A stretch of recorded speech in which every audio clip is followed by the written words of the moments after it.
आपण किती लहान आहोत, कधी विचार केला आहे? आपण खूप मोठे आहोत असं वाटतं का? आपल्याला कधी असं वाटतं का की आपण खूप मोठं काहीतरी आहोत, की सगळं आपल्या नियंत्रणात आहे?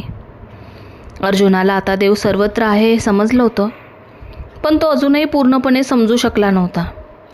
म्हणून ते श्रीकृष्णांना म्हणतात, मला तुमचं खरं रूप पाहायचं आहे.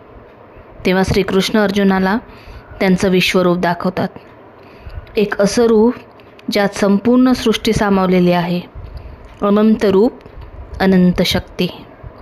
हे पाहून अर्जुन घाबरतात. त्यांना समजतं आपण किती लहान आहोत. आज आपण अहंकार करतो.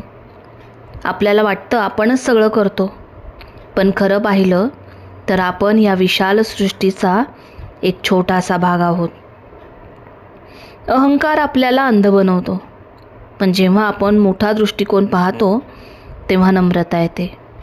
म्हणून अहंकार सोडा आणि सत्य स्वीकारा.